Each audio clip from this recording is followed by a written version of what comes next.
Have you ever thought about the eye training in your karate?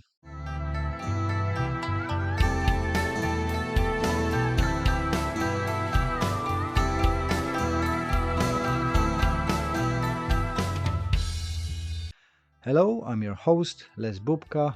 Welcome to Anxious Black Belt, a podcast that focuses on karate, mental health, and everything in between. If you enjoy our content and would like to support us, best way to do that is to listen to another episode, share with your friends, and leave us a review. All this stuff helps the mysterious algorithm to introduce our podcast to new audience. Thank you for joining me and let's listen to the episode. Have you ever thought about the eye training in your karate? I know that we all probably heard about the staring at somebody, looking into their eyes, because eyes are the doors to the soul, as well focusing on one point to see peripheral vision, training your eyes so they not close when you're getting punched. That's from, I think, kickboxer, and so on. In my interviews, few times come up that in all Okinawan karate, there was such thing as a gaze training. I don't couldn't find any evidence for that, any references, but I believe it might have been something that have been trained, and I think Jojo Miyagi was using it, and I've seen few texts online about him using the staring on the beach into the sea and practicing his gaze. There is a lot of exercises now in modern science that sports science, I should say, that actually support that idea, and is in the vision training in sports is getting more and more popular. We can train our eyes to different degree and using them for different aspects and improve your weaknesses and strengths that give you advantage in sports. And I think that there was something into it in the past that the masters would be training the eyes to a see better as a peripheral. So you see the movement, or maybe strike coming in, somebody attacking from the side. Having that focus, so you've got that striking and strike coming in, you can adjust the focus to the moving object and back again to the static one. So I was looking into that and bump up into the sports vision training, um, which is a type of training that focuses on a heightening athletic ability, especially vision, um, and concentrate on optical performance. Athletes going through the series of tests to learn which part of the vision is maybe a bit weaker than the other one, maybe needs boosting to the particular sport or a activity they're doing. So necessary visual skills that in every sport you're gonna need them to allow you to perform. So there's a eye tracking, that is learning to keep your eyes on the ball, for example, or for us it's gonna be on the head, maybe on the gloves.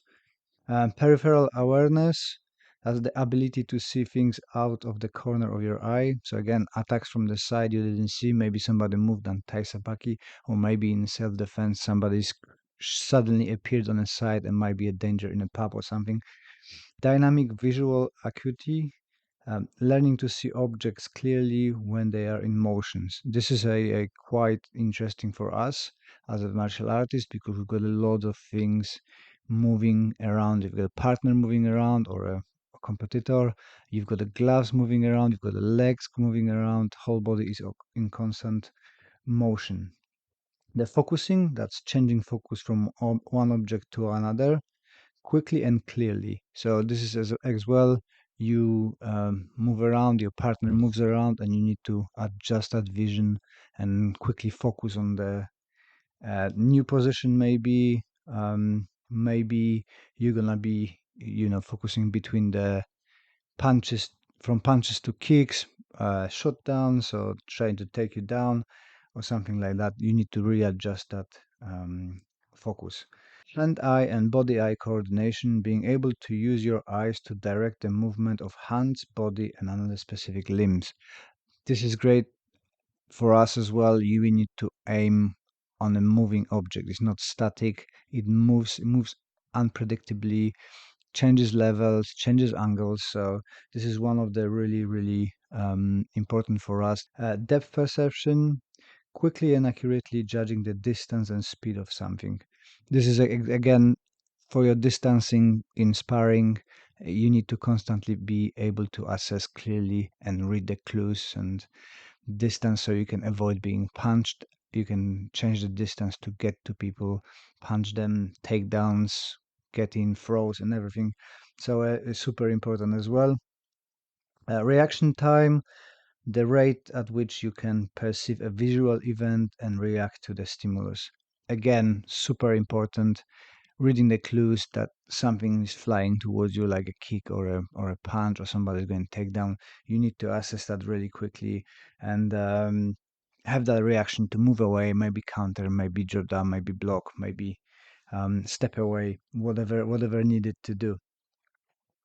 Um, Contrast sensitivity, the ability to distinguish between an object and the background.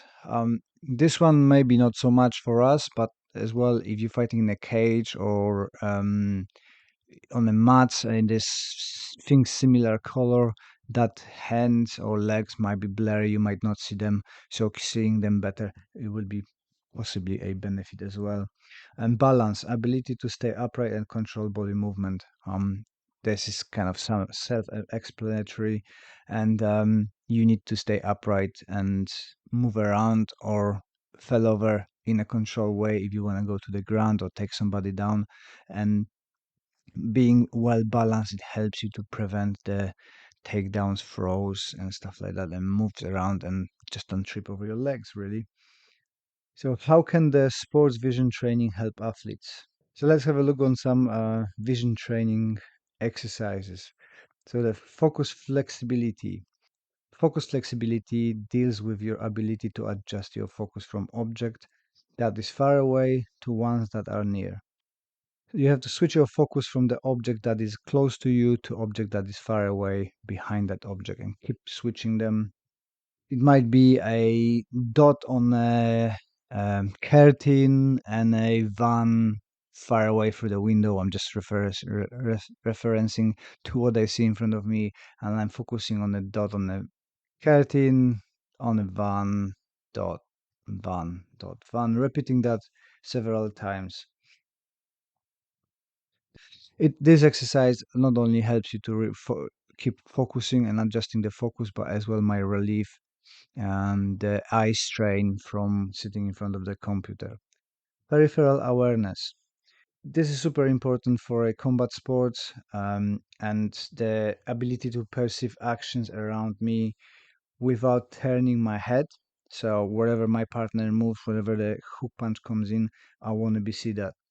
Um, and one of the ways to improve your peripheral awareness, it can be to watch the TV without turning your head. So you're gonna move your head sideways and watch with the corner of the eye, and try to pick up those movements, and that can improve your peripheral vision. Dynamic vision acuity. So this is the dynamic acuity is very important for a combat sport. You need to see those punches coming and see the changes, and track the partner's limbs and see what's going on. And in combination with the peripheral vision, this gives you a little bit of advantage. And the way to train this, you can do it with a record player. So you put the words or letters on the record player, it spins around, you try to as quickly focus and pick up the word or the letter. If you don't have a record player, you can use a partner, writing words and flash on the flashcards, flash the card, read it as fast as possible. You can make it different difficulty levels, so from the big words starting to the small text later on, and maybe increasing distance as well. Depth of perception is as well for us when you striking something and you targeting the opponent who moves. You need to be able to track that head and judge the distance. One of the exercises that you can do at home, it is to have a straw, put it on on a hand length, holding it upright, get little bits of a paper, roll it in your fingers, and with the other hand try to put it in through the straw, which gonna improve your depth of perception. And so here we go. There's a few eye exercises to improve your vision during the sparring, your combative skills. I'm gonna be trying it. I haven't tried before, so I'm kind of new to this, discovering it. I'm gonna do try these exercises and see if that's gonna help me with my sparring. I'm gonna as well dig more into the this subject. I only had time to do a brief look at it. I find that interesting, and if other sports professionals using those methods to improve their game, why not trying a martial art and being better martial artist through those simple exercises? I know that there's few exercises as well just to help with your eye strain and strength. So I think that having a better mobility in your eye improves the pressure in the eye, the strength of the muscles, and it makes it easier to move and less tired.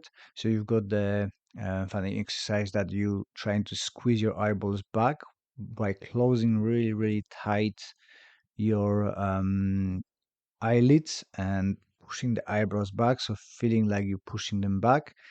And then other opposite one is to strengthen the opposite set of muscles, is to try to look really, really wide and pushing those eyeballs out. Um, there's some information I read that moving your eyes rapidly up and down boosts the dopamine. So it actually might be not that the content of the social media, but the scrolling and the eye movement is so addictive instead of content. So mindless scrolling, it just gives you a dopamine boost because of a eye movement, which I found is really interesting.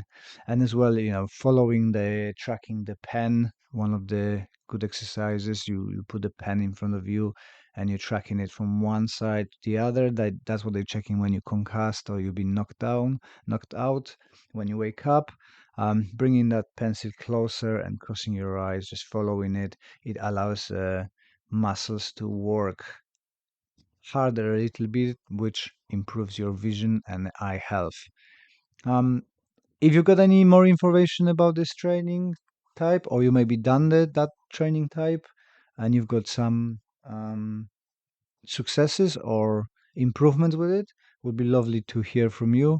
If you put it in the comments section, I will happy to read. If you've got any more information to point me towards the references and stuff about the classical training in the eye area, that would be awesome as well. And obviously, I'll be digging more, so there will be another episode with the more in-depth researched information from the eye training, but at the moment I found a couple of articles suggesting the vision training, and yeah, I'm gonna be putting that into my repertoire for a few weeks, and I report back to you. Well done for listening to all of it. You are a superhero. Thank you very much for your support, and if you could leave us that review on a podcast platform, that would be amazing. I appreciate your time, appreciate your support, and I wish you all the best until the next one. Have you ever thought about the eye training in your karate?